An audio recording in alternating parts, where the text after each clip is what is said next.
ikaw? Ako? Ay nako, malas. 1,000 lang? Di bali na.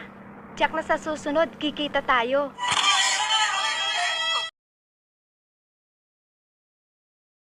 Hello. Good afternoon po. Magandang hapon po. Good afternoon po. Kwentuhan tayo kay sir. Pasok po, pasok po.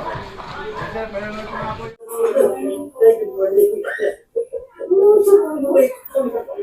Kumusta kayo, mga Dre? Welcome sa Rai TV. Ayan, kumusta kayo mga Dre? Welcome sa Rai TV. Magandang umaga, magandang hapon, magandang gabi sa inyong lahat. Nasa man sulok man kayo ng mundo naroon. Nanguna nagpapasalamat po ako sa walang sawa niyong pagsuporta sa aming munting channel, ang Rai TV. Bumisita po ako dito sa Malate dahil makikipagkwentuhan tayo sa isa sa batikang character actor at stuntman ng pelikulang Pilipino. Mga Dre, marami siyang kwento sa atin ngayong araw na ito kaya hindi ko na patatagalin. No? Pinapakilala ko sa inyo si Sir William Gaynor. Sir William, maraming salamat. Good afternoon po. Good afternoon. Nice meeting you po. Nice meeting you po. Ako si William Gaynor. Nagsimula ako 1986. Aksidente yung pagiging pasok ko ng stuntman eh. Okay.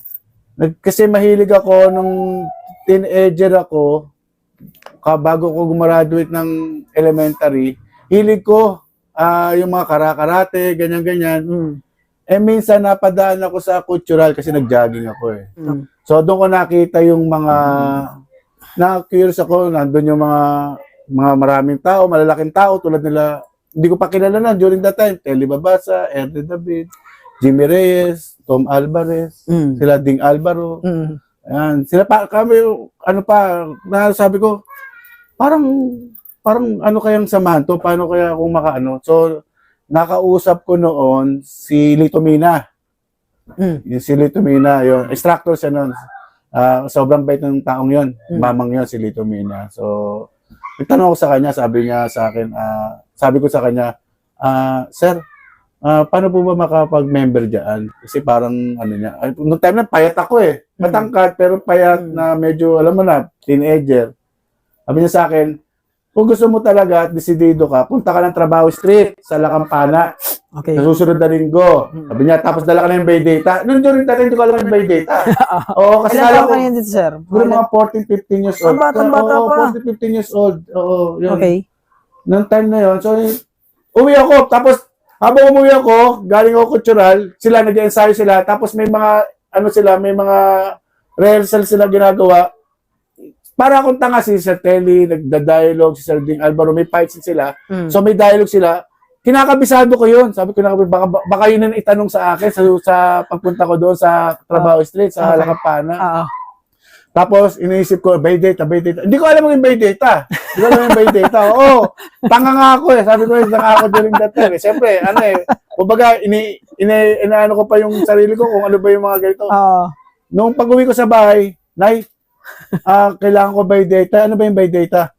Pumunta ka kaya Lungliring, eto 2 piso, sabi mo by data.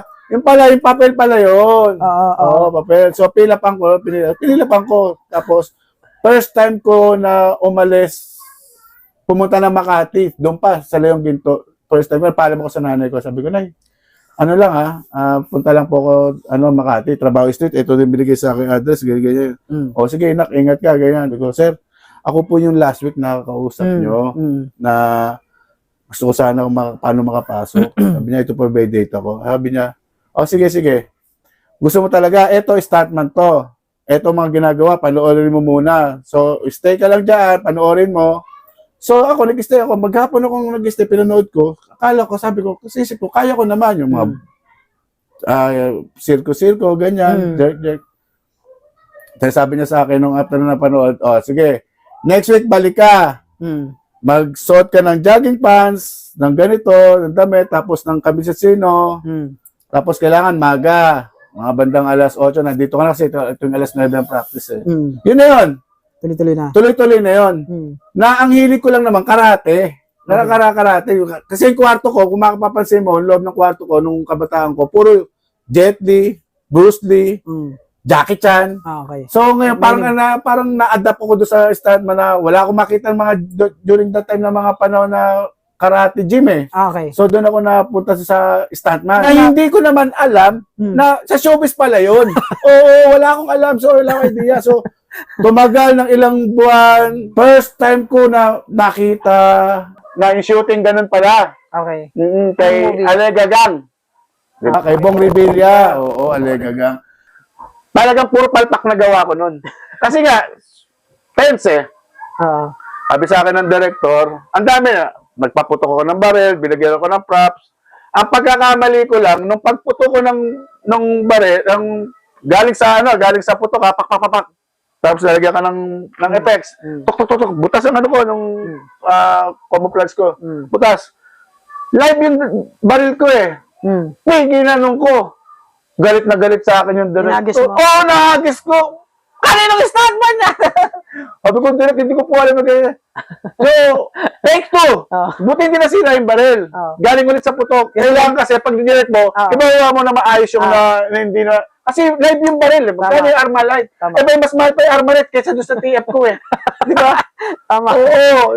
Doon ako doon ako Dahil sa pag-jerk nyo, Oo, it's the first time eh. Lahat naman ng first time, talagang dadaan sa gano'n. First time talaga ng effects. pero inulit, okay naman na. Okay naman na. Nung inulit na, okay naman. So, okay na. Doon ko na kinusap ako nila, ng mga officer ko na susunod. Diba, doon pa lang sa practice natin, sinasabi natin, eto kahit baril to na props, aalalayan mo, iingatan mo dahil andito rin sa nagbibigay siya ng trabaho. Tama. Kumbaga, andyan yung Ingatan mo pero rin. ingatan mo. Yun, doon ako nagsimula na pumasok na, nag-sink in na, eto pala ang pinasukan ko, hindi pala, hindi, ang akala ko, hindi trabaho na pala. So, yun na, habang nasa high school ako, yun na, punay shooting na, hanggang sa gumanda na yung performance ko kay Sir Jimmy, kay Sir Ding Alvaro. Eto na, nung panahon na sobrang dami ng pelikula, galing ka na shooting ng gabi, uuwi ka alas na madaling araw, dahil nga sobrang dami ng 1988, 89, 1990, ang dami yan, kakasabay yan, mga production, sabay na yan. Galing ka sa shooting, kauwi mo lang, alas 3, may tatawag, badang alas 5, alas 6. Meron na naman. Pero wala kami telepono sa taas, yung kapitbahay ko si Paring Roland. Oo. Yan sila may telepono, kakato. Pre, telepono, tawag ka. Pagkakit ko, Sir, si Manoy, si Sir Manoy yung mahilig ko matawag. William, schedule ka rito, ganitong oras. Nung time na, ang hirap pa ng pera. Wala naman kami pera nun eh. Manghihirap pa naman kapapamasahe. Kaya yung pag-produce pa lang ng mga damit na kailangan kasi ng stuntman ka, ngayon, may manual ng mga stuntman ngayon eh. Kasi yung bawal na kasi gamitin yung uniforme ng pulis. Bawal na gamitin yung uniforme ng sundalo, pinagbabawal na. Kaya production na magpo-provide. Yes. Ngayon, nung araw hindi. Provide mo. Lahat. Sundalo, pulis, security guard. Sundalo mo, may provide mo yan. Pag meron ka niyan, combat shoes, pasok ka na kagad. Kahit na hindi ka karapat-dapat doon. Halimbawa, hindi ikaw ang naka-schedule doon, pero itong tao to walang uniform. At hindi naman sukat yung uniform para sa kanya, yung costume. Ikaw yung papalo, ikaw ang ngayano doon. Kung nagagasos ka talaga. No? Nagasos ka talaga. Kumbaga, kailangan mo mamuhunan. Fight na ako kay Herbert Bautista, fight na ako kay Ronnie Sarmenta, kay Gestonia Alarcon, yung Gods of the Babies, tapos Raymond Santiago, yung Batang City Jail. Okay. Nagdiretso na yan. Tapos kay anak ni Paquito Diaz. Si Joko Diaz, yun na yan. Shooting na kami kung saan-saan. Puro action, no? Puro action. Doon kami nung panahon kasi nung panahon, time na yun, matangkad ako. Kami nila parang Robert, matangkad ako. So, ile-level kasi alam mo mga artista, mga remote, kasi idaran ko na yan eh. Yung Joko Diaz, kasi idaran ko yan eh. So, doon kay tatapat. Okay.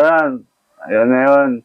The moment na yun, hindi ko akalain na ang nagtutumatak sa utak ko, ang makapait ko ang hari. Napakaswerte ko, hari yun eh. Nakatrabaho ko na nabigyan ko ng pagkakataon na sobrang thank God ako. Kahit nga hindi ako bayaran ng TF eh. Makasama mo lang sa eksena eh. Okay. So yung TF, na lang yun eh. Bonus na lang yun eh. Yung first project nito with FPJ. Oo, Ano yun? FPJ. May sancho pa ng taxi. Ikaw? Ako? Ay nako, malas. 1,000 lang? Ano ibig sabihin nito? Itabi mo, hold up to! So binagyan ko ng pagkakataon na yun si Sir Jimmy. Thanks God kay Sir Buddy Dator. Ngayon, mayapa na, matagal na. Mm. Nabigyan ko pagkakataon, dialogue ng lines. Mm. Although, dinabing kami. Pero yung lines na yun, ang haba. Kasi may script kami mismo eh. Meron kami, binigyan kami ng script eh. Dub na pala yun, no? Oo, dinabing na lang kami kasi nga kailangan magmukhang babae yung Boses. eh. Kami yung hold-upper na nag-disguise na may San Super taxi na nang unang hinold up namin si Dencio, pinagubad namin. Talaga siya. Galit na galit si Mande. Oo, talagang galit na galit siya. Oo. Binobosohan pa kami, akala niya siguro, hindi niya alam. Kasi katulad niya may lawit din, hindi niya alam. Dito na nga pumuti ang buhok ko eh. Tapos yung akala namin, tapos na. Yung pala, pangalawa, yung kasi manager naman ang hold upin namin. Oo. Oo. Ngayon, tinanong ni Sir Buddy Toto, sino sa inyong dalawa marunong maglaro ng balisong? Kasi nung araw, bata ako, maloko ako. Mahilig na ako maggano ng balisong, Okay. marunong na ako. So, live yung binigay sa akin. Binigyan ako pagkakataon na hari yun eh. Oo. Diba? Hari yun ng pinikulang Pilipino na sobrang hindi ko alam kung paano ko pasasalamatan si Sir Jimmy na gano'n na lang na maka-eksena mo ang hari. Kumbaga, Maraming stuntman, totoo yan, maraming stuntman na gustong maka-eksena. O gusto maka-eksena. Kahit sabihin hindi ka bayaran natin. Magdamagan kami doon ng shooting doon sa likod ng Siena College. Doon lang naman sinuting. doon lang ginawa yun? Siena College. Paikot-ikot lang yun. sa studio. Sa studio. Sa tapat ng studio, di ba? Siena College. Doon kami sa likod ng Siena College. Doon namin sinuting. Doon lang din pala yung ginawa. Sa may biyak na bato, pag diretso mo yung biyak na bato, tagusan nyo. Kumusta ang katrabaho si FPJ? Sobrang bait. Sobrang bait Hindi siya na. stricto? Ay, hindi. Saka, sinasabi nilang totoong maalaga. Maalaga sa mga artistang ka-eksena niya, although sa mga production. Imagine mo, pabili kay Direct Buddy Dato na bumili ka 3 soft drinks. Sasi pa nga ata. Pagpalag pa ako naman ng sasi pa lang ako. Baka naman. Akala ko, kung sino bibili ng soft drinks pala, isa sa kanya, isa sa akin, isa doon sa akin. Tigisa kayo? Oo, tigil-tigisa kami. Soft drinks muna kayo, bago natin eksena, gawin ng eksena. Kasi siya, ang director eh. Sabi ko, pero yung iba, yung mga production, yung mga benda camera, wala. Kumbaga kami 3, wow, special. Di ba? Oo, kumbaga yun pa lang. Sabi ko, iba talaga ang manager Hindi, talaga. kasi marami rin kasing nangarap talaga na Oo. kahit yung mga action star natin, gusto siyang makasama. Oo naman. Action star na yun, ha? Oo, yung mga malalaki ng pangalan. Malalaking pangalan na. Gusto Na pinangarap talaga makasama o makasama sa eksena. Kasi iba yung FPJ. Parang, actually, no first time ko makita sa FPJ, eto yun, ang kwento ko sa'yo. Hindi ko pa pinapangarap na, kumbaga, yung pangarap ko, parang suntok sa buwan eh, naka-eksena ko siya eh. mukhang malapit Pero mo first time ko siya makita, si FPJ hindi niya ba alam? Tuwing mahal na araw, ito malapit na mahal na araw, naglalakad kami. First time ko siya makita, nung siguro 1 taon na ako mahigit sa Thunder Stuntman, sabi ni Sir Buddy Tator, lahat ng mga Thunder, Webes Santo, magkita-kita rito sa Trabaho Street, bandang alauna. Lahat kami. So, hindi ko pa alam kung bakit. Kasi baguhan pa ako eh. So, sama kami. Tapos, lahat ng t-shirt namin na puti, tinatatakan ng Thunder. Yan. Lahat kami. So, si Sir Buddy Dator na nagtatatak mismo. Siya mismo. Napakabait ng batang yung taong yan, si Sir Buddy Dator. So, yun ang stricto. Sobrang stricto si Buddy Dator. Pero sa stricto niya, maaalala mo siya mayat-mayat dahil doon ka natuto. Oo, natuto ka na maging gumanda arte mo, mag-fight mo dahil sa stricto siya. Stricto in a good way. Oo, in a good way talaga. Hindi ko makalimutan niya, Sir Buddy Dator. Payat na tao lang, pero ang listo. Okay. Dahil gano'n na. Punta kami ng alauna, kita na kami sa Trabaho Street. Tapos, kasama sila Sir Telly Babasa, Ernie David, naglalakad na kami yan, Jimmy Reyes. Si Sir Jimmy, medyo nagsasakyan kayo, medyo, alam mo naman. So, hanggang sa dumating kami sa bago paano ng Antipolo, bago mag-Antipolo. Doon ko nakita yung FPJ. First time? First time! Naka-Mercedes-Benz eh. Okay. Pagbaba dumaan yung Mercedes-Benz, huminto sa harapan namin. Pero kasi may Huwebes Santo, wala nang tao masyadong Maynila eh. So hindi masyadong crowded. Pagbaba, nakita mo yung FPJ, naka-polo, naka-501 Levi's, naka-boots. Nakita ko rin. First time! So parang natulala ako, sabi ko. Kumbaga parang nawiwintang pa ako, yung sinamahan ko, hindi ako nagkamali, nilagay ako ni Lord doon. Oo. First time, Thunder lang ang nagdala sa akin noon ha. Samantalang nanay, tatay ko, idolo yan. Hindi nga parang nila nakita sa personal eh. Talaga? Ako, nakita ko na. At hindi pa nila alam, nakapay ko pandang huli pa. Kaya tuwan-tuwa yung tatay ko bago siya nawala at na pinagmamalaki niya sa mga kaibigan Nakwento niya. mo sa kanya? Oo, nung araw pinapanood lang nila yung ano nila, idol nila. Ngayon kasama na ako sa napapanood nila, anak nila. Nung Proud time sila, na- no? Oo. Eto na yun, di maglalakad na kayo, packet na Antipolo. Kami tinatawag na Happy Boys eh. Nasa paligid si manager, nasa gitna yan, tsaka yung isang poon. May poon yan eh, na pinapaligiran namin. Doon ka magtataka. Nasa kalagitnaan na kami na naglalakad. Siyempre, pawis na rin kami, pawis na rin si manager. Dire-diretso yun. Diba nung araw, ang palamig, ang palamig, hindi pa uso yung, alam mo yung baso na plastic ngayon? Diba? Disposable. Nung araw kasi, pag ang palamig, parang plastic na o kaya yung babasagin. Okay, tama. Nung siguro mag-aalas 6 na ng gabi yun, medyo napagod si manager ata. Eksakto dun sa yun, sa pagdituan namin, may nagtitinda palamig, inabot kay manager. Sir, Rani, gano'n ang tawag. Bernardo po, binigay sa kanya palamig. Ininom ni manager. Kumbaga, dun yung klase ng tao na hindi sa sensitibo. At hindi siya yung mapagmalaki na, ay, palitan mo muna yung, hindi eh. Kumbaga, diba, ininom niya. Down to earth pa rin. Oh, down to earth talaga. Hanggang sa makarating na kami sa simbahan ng Antipolo. Doon na kami maghihiwalay. Hiwalay na si manager, diretso na doon sa bahay niya. Kasi may bahay sa Antipolo eh. Tapos sasabihin doon sa mga instructor namin, Larry, Bads, yung bus nandyan lang Pagka gusto niyo magsimba na. Tapos sumakay na sa bus, diretso na doon sa bahay ko. Pag-akit namin na sa bahay niya, madalas niya makita sa pelikula. Yun yung ginagamit niya sa movie. Oo, ginagamit sa movie. Tapos, isa pa sa nakita ko kay manager na hindi ko makakalimutan, yung isang bala ka lang part 2. Okay. Oo, shooting kami, Antipolo, buso-buso. Doon stricto si manager. Pagdating namin doon, kami, siyempre, yung production, naka-setting na, di ba, pesta. Pesta. May mga banderitas, di ba? May banderitas. Yun ang yun ang gagawin na setting di ba? May dumating si manager. Tinignan yung banderitas.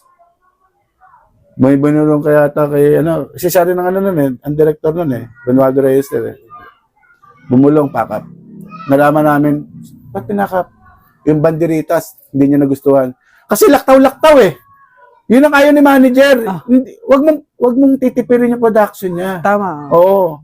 Pero bayad kami nung kalahating araw. Bayad pa rin. Yun ang pinakamaganda. Bayad pa rin. Bayad pa rin. Kumbaga, okay lang yun. Sige, umuwi kayo lahat. Pero masama loob ni manager. Siguro pinagalitan yung production. Pagbalik namin, sabi ko sa'yo, yung banderitas, dikit Di ba? Tapos siyempre, yun yung moment na katatapos ng election Tapos biglang pesta. Di ba? Sobrang bait ni manager. Yung isang mayor doon na yung eksena na is niya isang mayor na na kaupo. Take 7 yun. Pero hindi pinagalitan ng manager.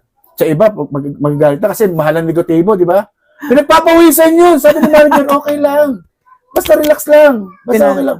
Binigyan niya ng eksena. Siya yung kadebate yan Okay. Kaya debate na yung ayaw ni Natitense na siguro, no? Oo, natitense yung sabi ko siya naka-take 7, take 8 ata, ganun nangyari. Kumbaga, kumalma ka lang, sabi ng manager, okay lang, ako lang to, ganun, di ba? Parang, siyempre, manager yun Kaya eksena niya, yung isang parang politiko, yun. Si Robert, may napatay, tapos bago ako napatay. So, 2 days lang dapat kami. 2 days lang Di 2 days na kami. Kapatay na, si manager, hawak niya yung habang 357 na Magnum Di ba? Sabi ni Direk, si assistant director niyon, si Terry Babasio pa ba? Si Body Dator pa. Direct, Jer, tawag niya, manager Jer, Rani, Body Dator. Yung mga, pa 2 days na namin yung mga tao na napatay na, okay na to, pack up na natin to hindi na pabalikin mo. Di, pabalikin mo! Bigyan natin isa pang araw yan. Kawawa naman, mo ako, pinabalik. Ibig sabihin, ganun siya kamahal niya yung mga tao. Kumbaga sa ibang production, okay na yan, tapos na yan, sayang isang araw, pag pinabalik mo pa, patay na lang kami, di ba? Correct. Kumbaga, may eksena siya na, titingnan niyo yung mga tao na napatay niya, may eksena sa isang, yun yung, kailangan nandun pa yan. Kaya naman pwedeng dayain na yun Oo. di ba? Isang araw, tumatlong araw kami noon. Oo, ganun siya kabait. Ganun niya kabait yung Statman talaga. Sobrang, sabi namin ni Pare Robert, aray, may isang araw pa tayo, pangatlong araw. Tuwa kami. Di ba? Bonus na lang. Bonus na yun eh. Di ba? Ganun kabait. Ganun ka, ano si manager. Pero ang titipirin niya, kaya niya eh. Oo, kaya niya. Tsaka kayang dayain. Dayain, oh. Kayang dayain. Dayain. Kasi yung pelikula, Oo naman. yan ang pinakamagaling mandaya. Yes. Ang pelikula. Kaya nung nawala talagang parang, lahat kami parang natabangan na nawala ng, parang, di ba, hindi makamove on? Di ba? Halos ilang buwan na nawala si manager. Parang huminto yung mundo namin bigla. Kasi, yun ang hari. Kasi kadalasan lagi kinukuha niya, kami. Oh, may shooting ng ganito. Doon muna, baka pwede mo hanapin muna. Kasi parang nawala ng Gana? ng gana. Oo. Talaga? Kasi nga, siyempre parang, alam mo yung inspirasyon mo at alam mo yung iaangat ng movie industry, yung pa yung nawala, di ba? Imagine mo naman, tinaman yung libing. Grabe. Di ba? Siksikan. Siksikan talaga. Di ba? Mahulugan ng piso din. Ultimo yung mga artista malalaki, pumipilit, di ba? Sikat na siya, tanggap ng tao. Given na Pero ganun siya kamahal ng tao, umiiyak. Talagang, iba. Iba, umiiyak talaga yung mga tao na talagang, halos lahat ng hinayang. Nung nawala si managers, naglaylo ako, sumampa ako ng barko. Okay. Nagbarko ako, nagsiman ako. Yun. Medyo naglaylo na Stop ako. muna sa Huminto, pelikula. huminto. At the same time, focus sa pamilya. Yun, hanggang sa nagkaroon ng bayad lupa sa Cavite. So, pagpupursige, saka doon sa, sa locksmith ko, nagpatuloy na, nung namatay asawa ko, hindi na ako sumampa ng barko, pinagpatuloy kayo ng pagla-locksmith. Hanggang ngayon, Hanggang ngayon, yun na yung pinaka, pag may shooting, go.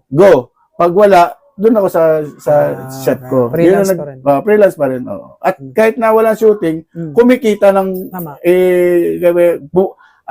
kumikita ang kabuhayan. Yo. Oo. Bukod po dun, sir, ano bang pinakakabala nyo sa pagiging locksmith, minsan sa pelikula, sa series, may iba pa pabubo? Pag halimbawa yung merong yung arkilan yung kotse ko, halimbawa, pupunta ng malaking lugar, siyempre, rent, di ba? Apo. Ako na driver, akin pa yung kotse, so akin lahat. Wow, galing ng diskarte, Meron yan.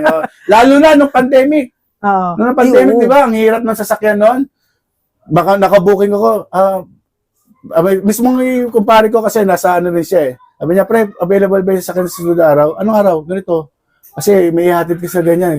Magkano ganito. O sige, okay lang, pre. Tapos, lalabas ko yung ko. Alam mo yun, nung araw, di ba? Kaya may dala ko laging ganito eh. Di ba? Hindi nawawala yan. Kumbaga, alam nila, di ba? Quarantine pass? Quarantine pass. Yun, di ba? Hindi nawawala yan. Nakitago lang yan kahit tapos na yung Hanggang ngayon eh. di ba? Bulok-bulok na. Kasi, kumbaga, isa rin to sa nagbigay ng pera sa amin eh. Tama. Di ba? Nung paano na pandemic, ang lahat gutom, pero kami mga may sasakyan na di ba? Kumikita. Kumikita. Imagine mo, naghatid ako rito ng foreigner. Dito para lang dito sa may Chinese hospital, sa may malapit sa sa may Bloomingtreet. Bigay sa akin 2.5. Magkano lang yung magkano lang yung gasolina, wala pa atang 2 litro. Mahirap kasi sumakay transpo nun eh. Oo, napakahirap. So, ang laking bagay na meron ka sasakyan during that time na yun. Oo. Tapos pag, halimbawa, may okasyon, di ba? Ang may okasyon. Uwi kami Cavite, bahay ko Cavite. Uwi kami Cavite. So, kailangan mo lang may quarantine pass, tapos may So, malaking bagay. Yun yung, hanggang ngayon, pag halimbawa may gustong mag-arkila, pero mas gusto ko, ako yung driver. Kasi alam mo na. Ang galing ni Lord eh. Ang galing ni Lord. Bakit po? Nung natapos yung sedan ko, last year, eksakto na wala ang pogo. Humina ang shop. Kasi nawala. Sakto natapos na. Natapos yung pogo, nawala yung pogo, humina yung shop. So yung kinikita ko dati ng 2019 hanggang 2024, malaki. Mababa isang 1K isang araw eh. Di ba? Ngayon, pahirap pa ng 1K kasi wala na yung pogo. Akala ko masaya ako. Sabi ko nung nawala yung pogo, masaya ako kasi marami lang yung mga nabibiktima, magkakaroon ng justisya. Apektado apektado pa rin pala ako. Kaya sabi ko, ano yung pogo na to? Nawala pati yung kabuhayan ko rin pala, nabawasan. Tuwa ako dahil maraming mga kabataan na mawawala sa mga ganung yung mga maluloko, mga scam. Pero isa rin pala ako sa Yeah, okay naman. Sabi ko, okay na to. At sobrang galing ni Lord. Tinapos niya muna. Galing, no? Pinakamasarap sa stuntman kasi nagagawa mo na yung gusto mo. In the same time, kumikita ka, Nag-enjoy ka pa. nag-e-enjoy ka pa. At saka, yung pagpunta mo sa iba't ibang lugar. Oh. Di ba? Pagpunta ka ng Cebu, pumunta ka ng Davao, Location. pumunta ng pag ikaw magtuturist ka, magbabayad ka eh. Eh ikaw, pumunta ka na doon, binayaran ka pa eh. Libre pa. Libre pa. Kumita ka pa. Oo. Yun ang kagandahan Yun ang kagandahan ng stuntman. Oo, yun. Yung mga dati kong mga kasamahan sa stuntman, lalo na sa Thunder. Sa ngayon kasi, nasa ano na ako ngayon eh. Nasa Paul Guy stuntman na ako ngayon kasi kailangan kasi pag pumasok ka ng stuntman, ng SAP, para maging member ka ng SAP, kailangan meron kang samahan. Group. Hindi po pwede yung yung individual ka. Sa mga kasama ko ng mga kapwa ko Thunder stuntman, yung mga instructor natin, Sir Ding, Sir Telly, Sir Tom Alvarez, Tom Olivar, Boy Delano, lahat yan, yung mga kasama ko, pare Robert. Eto na, thank you pare. Sana magkita-kita tayo, Christmas party ulit. Sana magkaroon tayo, hindi lang bukod sa Christmas party, magkaroon tayo ng outing. Yung, Na pinaka gagawin nating tinatawag na tawag doon, reunion. uy, sama ko dyan, sir. Oo, no problem. Saling No problem. pusa eh. Okay, sir, maraming salamat Thank you, po. thank you, thank you. po sa Thank you, pagkakataon. Thank you. William Gaynor, mga Andre, palakpakan natin. Thank you. Kumusta kayo mga Dre? Welcome sa Rai TV.